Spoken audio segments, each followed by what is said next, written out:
하나님께서 오늘 우리에게 주시는 말씀은 창세기 1장 9절부터 13절까지입니다.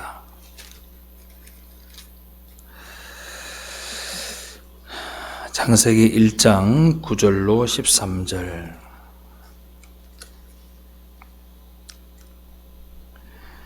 제가 한 절, 여러분들 한 절 교독하겠습니다. 하나님이 이르시되 천하의 물이 한 곳으로 모이고 묻히 드러나라 하시니 그대로 되니라.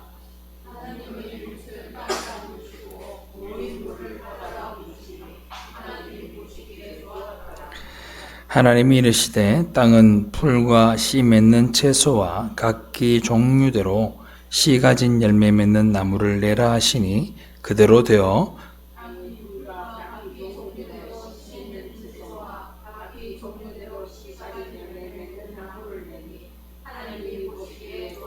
다 같이 봉독합니다. 저녁이 되고 아침이 되니 이는 셋째 날이니라. 아멘. 할렐루야. 우리는 지난주까지 창세기의 둘째 날 창조까지 공부를 했습니다.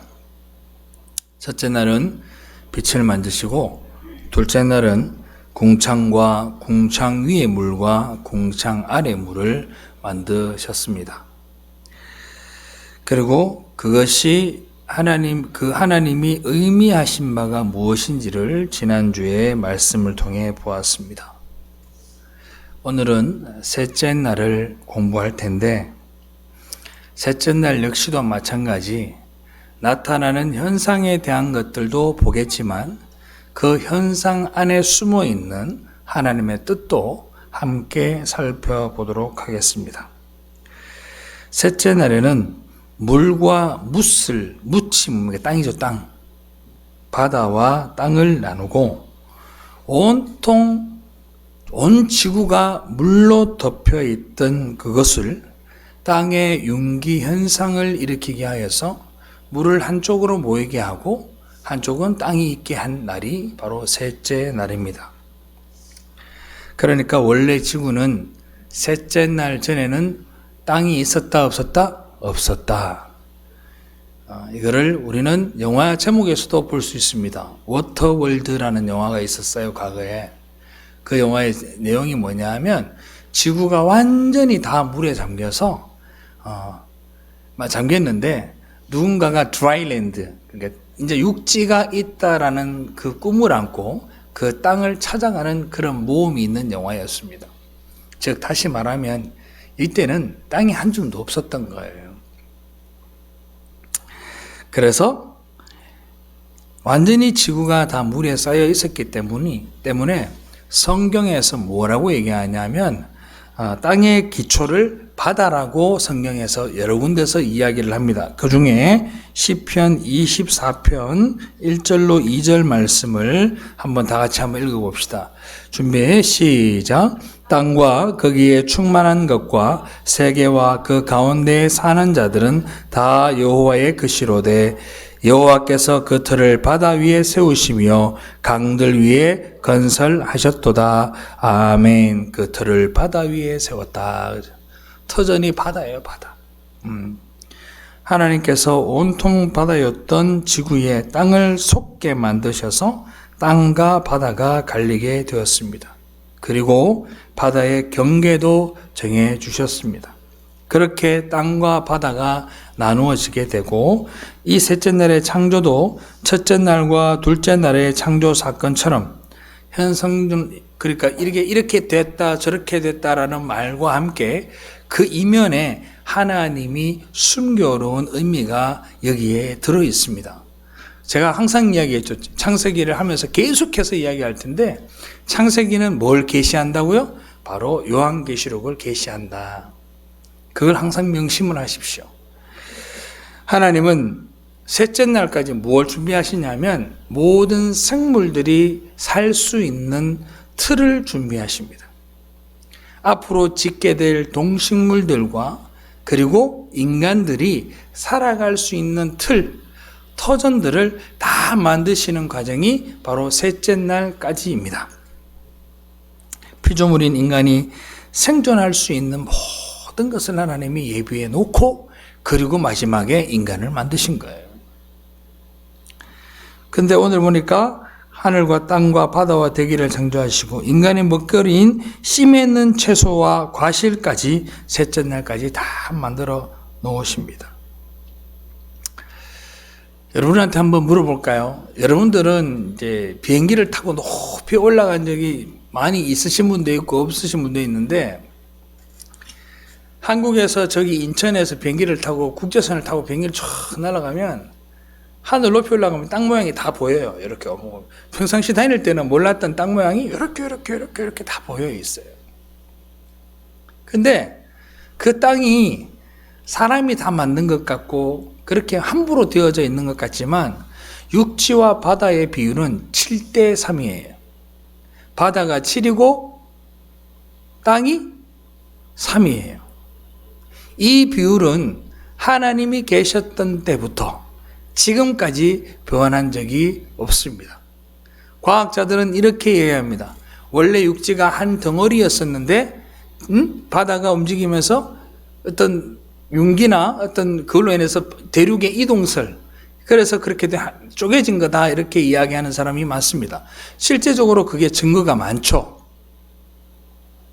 그런데 여튼간에 육지의 비율은 3이고 바다의 비율은 7입니다. 이 비율이 깨어지게 되면 어떤 일이 벌어지느냐? 지난주에 제가 여러분들에게 말씀을 드렸어요. 산소의 포화도가 조금만 더 올라가거나 산소의 포화도가 조금만 내려가도 우리는 이 땅에서 존재할 수 없습니다. 마찬가지입니다. 하나님이 물을 한쪽으로 모시고 바다와 묻을 경계 지어 주셨습니다. 그 경계 지어 준 것은 하나님이 창세부터 지금까지 계속해서 그 비율을 유지하고 있다는 사실이에요. 예를 들어서 한번 얘기를 해볼까요? 육지가 만약에 40%나 50%를 차지하게 되면 온 지구는 어떻게 될까요? 지구는 어떻게 될까요? 건조한 사막으로 다 뒤덮게 될 겁니다.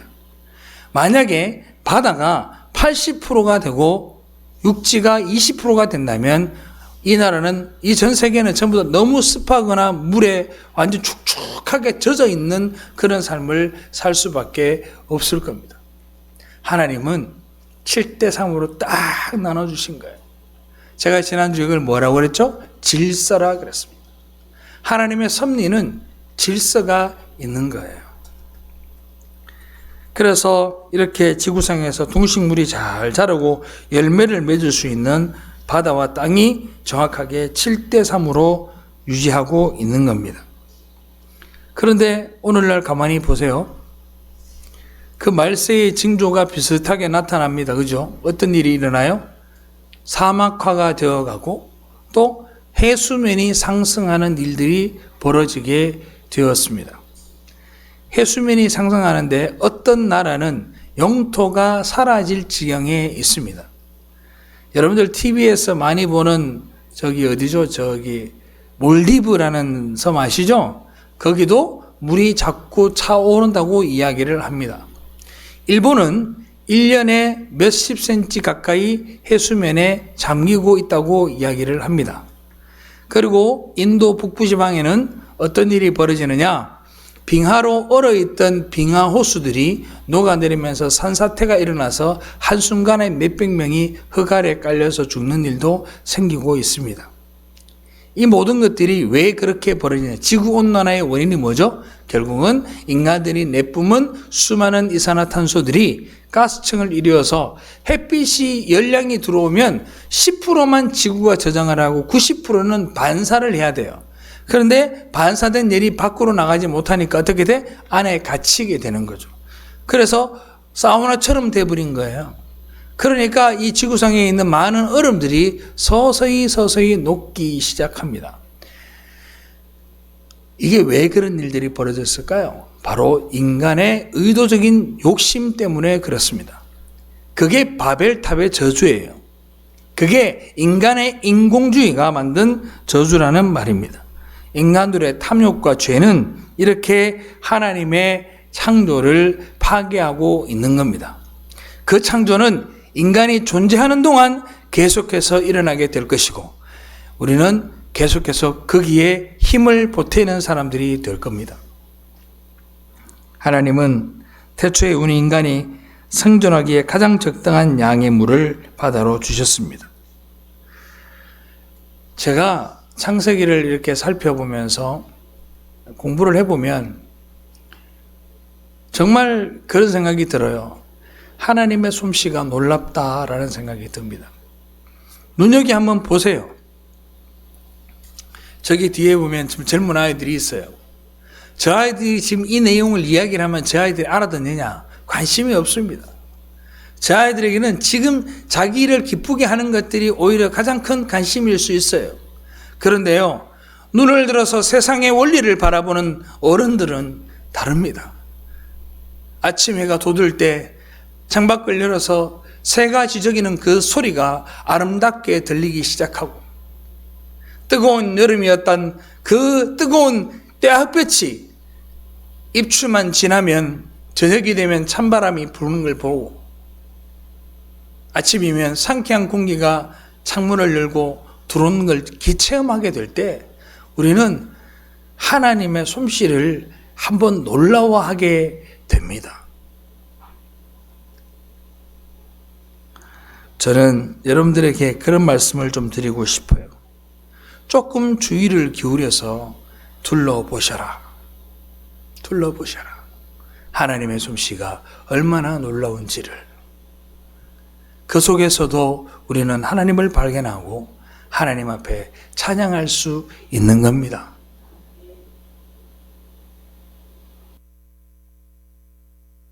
하나님은 이렇게 당신의 최고의 청년물인 인간을 위해서 모든 것들을 준비하셨습니다. 그리고 그 모든 준비한 것들이 질서를 가지고 하나의 메커니즘을 가지고 철저하게 단 하나도 틀리지 아니하게 돌아가고 있다는 것에 여러분들이 놀라움을 금치 못하고 하나님께 박수와 찬양과 감사를 드릴 수 있기를 주님의 이름으로 축원합니다. 그런데 비단 자연뿐만이 아니라 하나님의 택하신 백성에게도 이와 같이 똑같이 적용되게 됩니다. 하나님의 창조를 제대로 알고 나면 하나님께서 우리에게 무언가를 주셔서 또 내가 무언가를 받아서가 아니라 그냥 내가 존재하는 것 자체가 감사한 거예요. 감사한 거예요.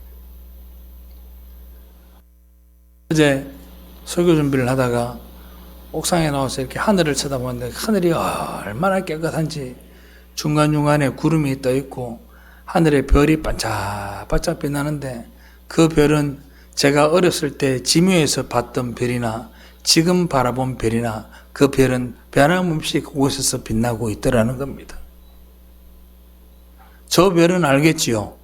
내가 지묘에 있었을 때도 날 봤을 것이고 지금도 나를 보고 있을 것이고 그걸 통해서 우리는 다시 한번 발견하게 돼요. 어렸을 때 내가 하나님 앞에 기도했던 그 하나님이나 지금 우리가 주님 앞에 외쳐 부르는 그 하나님은 변함이 없으시고 아멘. 내가 주님을 비방하고 주님을 욕되게 하였던 그때의 하나님이나 지금 내가 주님을 믿겠다 하고 이 자리에 와서 만난 하나님이나 하나님은 변고함이 없으십니다. 그 하나님이 여러분들을 만나주시고 그 하나님이 여러분들을 붙드시고 그 하나님이 여러분들을 믿음으로 인도하셨으니 우리는 할 수 있는 것이 감사밖에 없는 겁니다. 어느 것 하나 우리의 수고로 된 것이 없습니다. 생명체가 필요한데 드는 모든 것들은 하나님이 다 하셨습니다. 그럼에도 불구하고 인간은 자기의 욕심 때문에 하나님의 수고를 그저 내 눈에 보이는 풍경쯤으로 생각합니다. 오늘 봤던 풍경이나 내일 봤던 풍경이나 뭐 다른 게 있냐고 이야기하며 그 불변하심을 오히려 무시하는 것이 인간의 욕심이 되어버린 겁니다. 마치 이런 거죠. 부모 있는 아이에게 아버지 엄마는 오늘도 있고 내일도 있었던 부모이지만 부모가 없었던 아이에게 새로이 생긴 양부모와 양엄마는 너무나도 존귀한 부모일 것입니다. 사랑하는 성도 여러분, 여러분들에게 부여된 그 하나님의 은혜가 은혜로 다가가기를 주님의 이름으로 축원합니다. 이렇게 셋째 날에 생명체가 존재하는 필요한 틀이 완성이 되었습니다. 그러자 하나님이 뭐라 그러냐? 보시기에 좋았더라 그래요. 그런데 셋째 날에 좀 특이한 게 있어요. 9절로 13절에 보니까 10절과 12절을 보니까 보시기에 좋았더라 라는 말이 두 번이 나옵니다. 두 번이 나옵니다.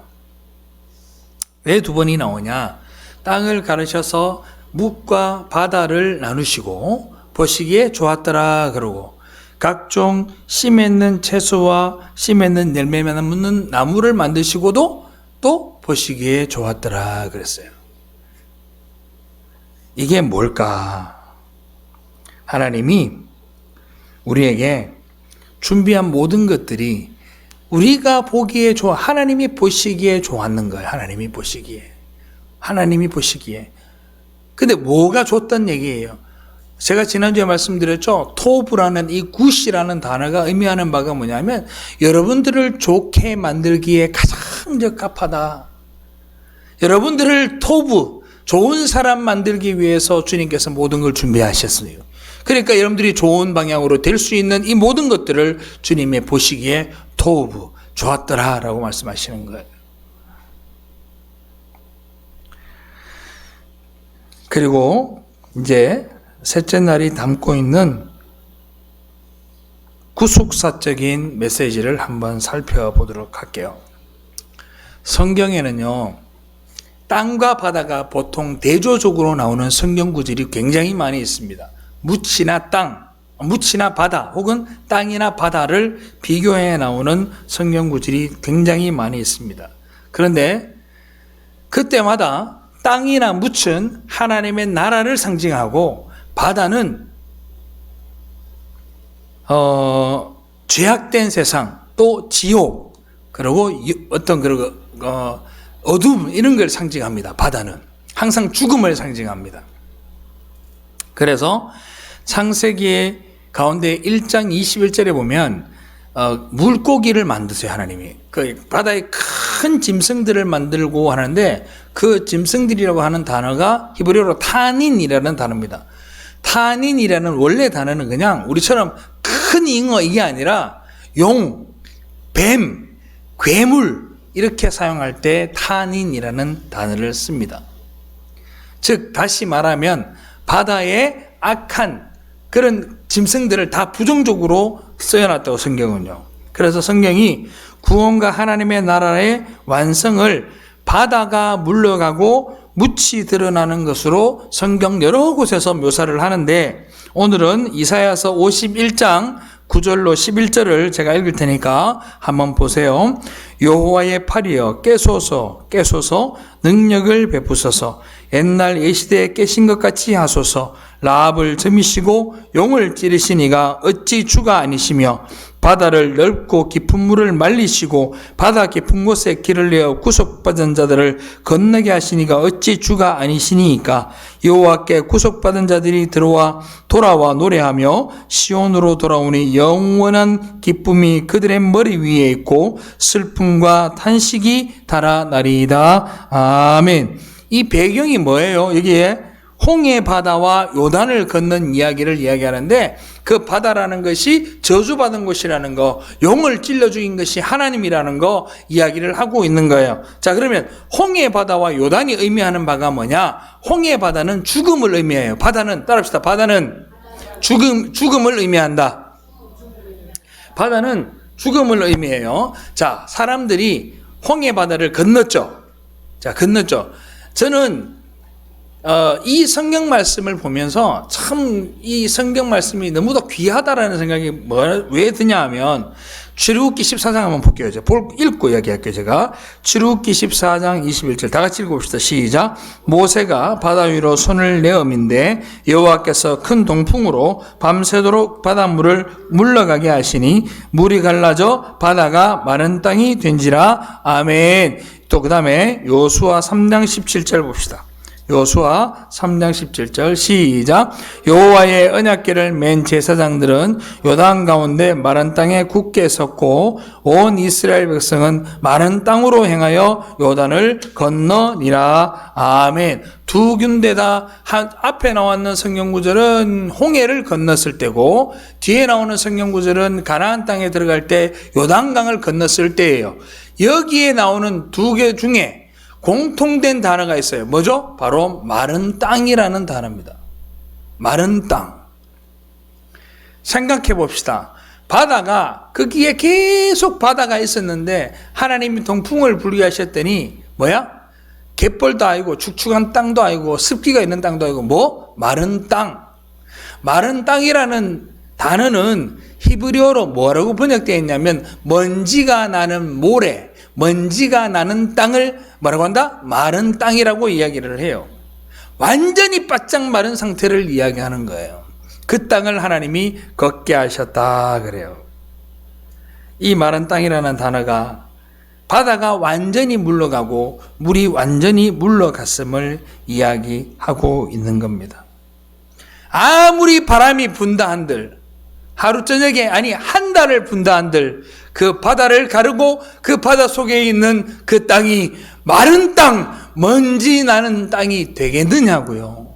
그런데 성경은 마른 땅을 건너갔다라고 이야기를 하고 있는 겁니다. 하나님의 구원은 바다가 물러가고 땅이 드러나는 것을 구원이라고 하고 있는 거예요. 할렐루야. 완전히 말라버리는 거예요. 물이 완전히 떠나버리는 것, 그걸 구원이라고 합니다. 홍해를 건너는 사건을 한번 생각해 보세요. 뒤에 누가 따라오고 있었죠? 뒤에 애굽의 왕인 바로가 모세를 죽이겠다고 마차를 타고 막 달려옵니다. 저기에 사람들이 새까맣게 있었습니다. 근데 뒤에 막 따라오다 보니까 이 사람들이 어떻게 하죠? 뒤에서 보니까 전부 바닷속으로 다 들어가는 겁니다. 물로. 그러면 죽는 것처럼 보여요? 사는 것처럼 보여요? 전부 다 물속으로 죽어 들어가는 거예요. 그런데 저기 가나안 땅 쪽에서 바라보니까 뭐예요? 가나안 땅에서 바라보니까 사람들이 가나안 땅에 살던 사람이 보니까 어떻게? 물속에서 사람이 솟아오르는 거예요. 사람이 죽음에서 삶으로 부활하는 것처럼 보일 거 아닙니까? 그게 하나님이 우리에게 주시는 구원의 모습이에요. 죽는 것 같죠? 세상이 여러분들을 바라볼 때는 다 죽는 것 같지만 하나님의 나라의 백성들이 여러분들을 바라볼 때는 여러분들은 살아나는 은혜가 있는 줄로 믿으시기를 바랍니다. 얼마나 놀라운 은혜예요. 이게 바로 하나님의 의지가 담겨 있는 겁니다. 마른 땅에서 올라오는 인간 그러면 딱 생각나는 사람이 있어요. 누구입니까? 누구? 바로 아담입니다. 아담이 흙으로 지어졌다라고 얘기하는데 히브리어는 아다마 민 아파르라고 합니다. 아다마 민 아파르가 뭐냐? 아다마라는 건 아담의 이름을 이야기하는 거고 민이라는 게 올라오다는 뜻이에요. 어디부터? 아파르 뭐죠? 먼지, 티끌. 그곳에서 누가 올라왔어요? 아담이 올라온 거예요. 하나님의 택한 백성들이 바로 먼지에서 죽음으로부터 생명으로 올라온 백성인 줄로 믿으시기를 바랍니다. 주님이 무덤에서 3일 만에 부활하신 것처럼 예수 믿는 모든 자들이 죽음에서 생명으로 옮겨지게 된 거고, 그걸 하나님이 아담을 만드시고 흙으로부터 올라왔다라는 말과 같이 힌트하고 있는 겁니다. 사랑하는 성도 여러분, 이 은혜를 여러분들이 받았으면 은혜 받은 자들의 삶을 살아내기를 주님의 이름으로 축원합니다. 그러니까 마른 땅에서 올라오는 이스라엘과 하나님의 손에 의해 창조되는 아담의 깊은 연관이 있고 예수 그리스도의 보혈로 구원받은 우리 역시도 그와 굉장히 큰 관련이 있는 자들이라는 겁니다.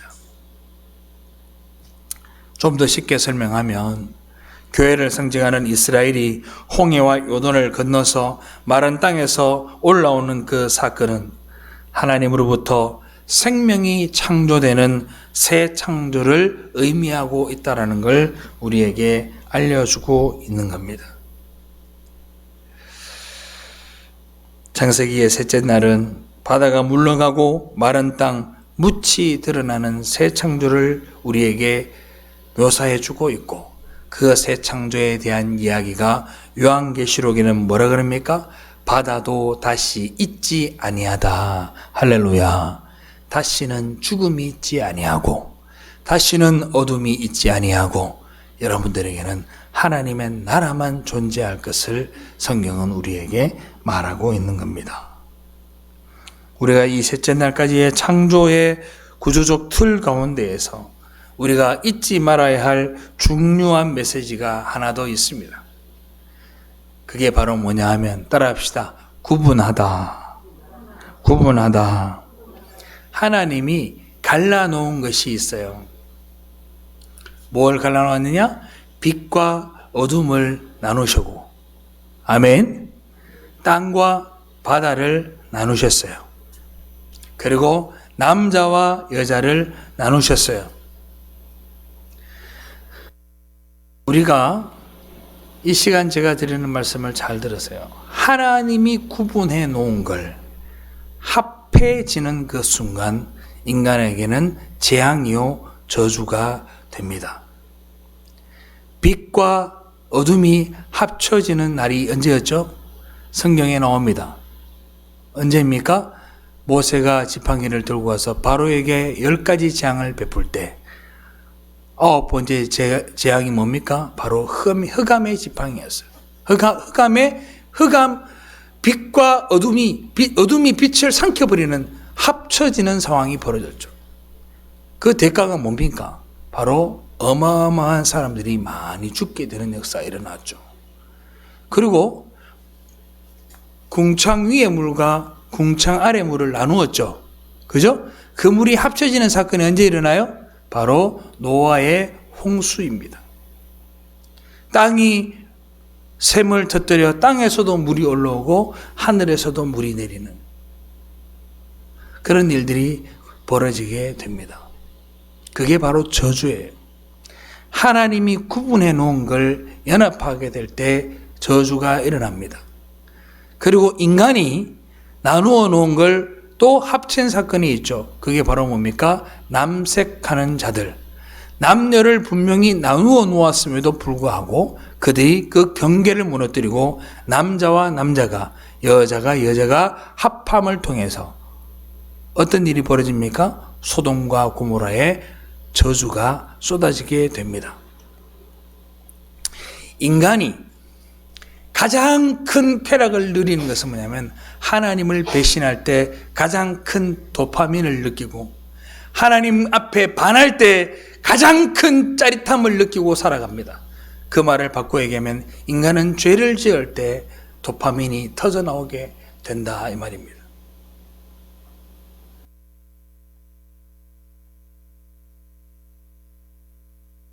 제가 사회에 있는 사람들로부터 듣는 이야기가 가장 많이 듣는 이야기가 그겁니다. 목사님, 예수 믿는 사람은 무슨 재미로 삽니까? 라고 묻습니다. 무슨 재미로 사냐고 물어요. 혹시 여러분들도 그런 질문을 받으신 적이 있는지요? 무슨 재미로 사냐 묻습니다. 여러분들은 무슨 재미로 사세요? 재미라는 게 뭔지 아세요? 내 욕망을 순간순간 채워지는 것들을 우리는 재미라고 이야기합니다. 무슨 재미로 사네요? 그게 가장 인간다움인 겁니다. 인간이 죄를 짓고 범죄하고 사는 것이 가장 인간다움일 수 있어요. 어쩌면. 그런데 우리는 그렇게 살 수가 없으니 이 땅에서의 이 삶이 뭐가 그렇게 즐거운 삶이겠어요? 그렇지 않습니까?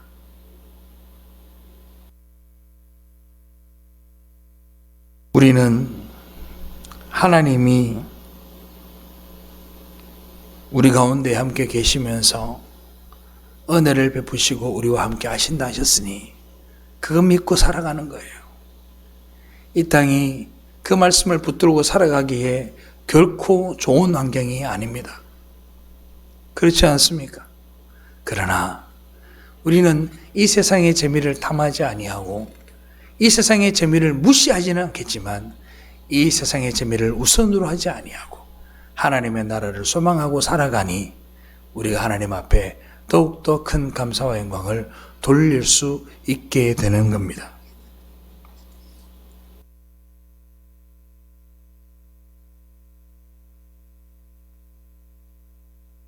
하나님은 그래서 이 세상에서 성도와 세상을 분리해 놓으신 겁니다. 하나님께서 세상과 성도를 거룩하게 분리시켜 놓으신 것은 바다가 물러가고 묻이 드러나듯이, 그리고 어두움이 물러가고 빛이 드러나듯이 세상이 물러가고 거룩한 백성만 남기시겠다는 하나님의 의지가 이곳에 담겨져 있는 겁니다. 묻은 하나님의 나라이며 빛은 하나님의 영광이며 여러분들은 그 하나님의 영광을 발산하는 하나님의 백성임을 잊지 마시기를 주님의 이름으로 축원합니다. 그렇게 분리를 해 놓았는데 앞으로 완벽하게 할 것을 주님이 우리에게 보여주시고 이미 여러분들을 하나님 나라에 앉히셨으니 이미 분리를 해 놓았는데도 불구하고 우리가 그것을 만약에 섞어버린다면 그것은 우리에게 재앙이 되고 저주가 되어지는 겁니다. 그래서 우리는 이 땅에서 뭘 최선을 다해서 살아야 되느냐? 그 분리시켜 놓은 것을 지키기 위해 힘을 다해야 되는 거예요. 열심을 다하는 거예요. 그래서 예수 때문에 참고 예수 때문에 또 인내하고 예수 때문에 손해보고 사는 거예요.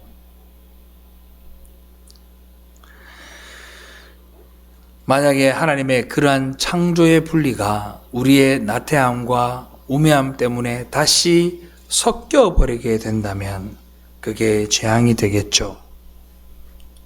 우리가 그것을 행할 때 하나님은 때로 우리에게 징계를 베푸셔서 다시 돌아오게 하시는 것도 하나님의 우리를 향하신 은혜입니다. 할렐루야. 여러분들도 잘 발견할 수 있기를 바라요. 성도와 세상과의 관계는 영원히 하나님과 함께 거하게 될 자들에게 또 영원히 타는 불 속에 던져질 자들에게 분리를 경험하게 하시는 것입니다. 우리 내면에도 이 같은 일들이 계속해서 일어나게 될 겁니다. 우리 마음 속에서도 하나님이 분리해 놓은 것들이 자꾸 뒤섞이려고 할 겁니다.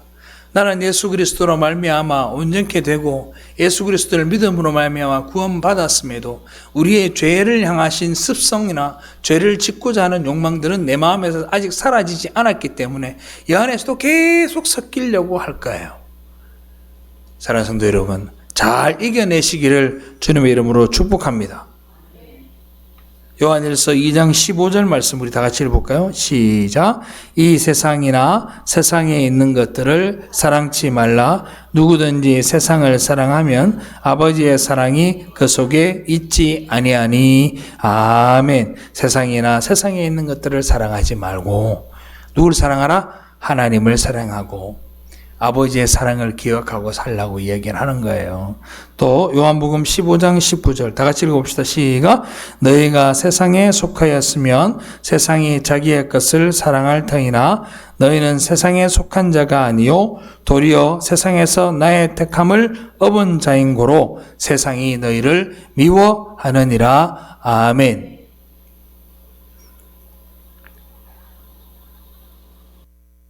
우리가 세상에 속하였다면 세상을 사랑하겠지만 그렇지 않았다는 증거가 여러분 한 사람 한 사람을 통해서 나타나기를 주님의 이름으로 축원합니다.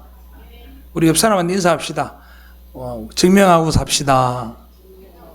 옆에 보고 얘기하라니까. 증명하고 삽시다. 내가 하나님을 사랑한다라는 걸 증명하고 사시길 바라요.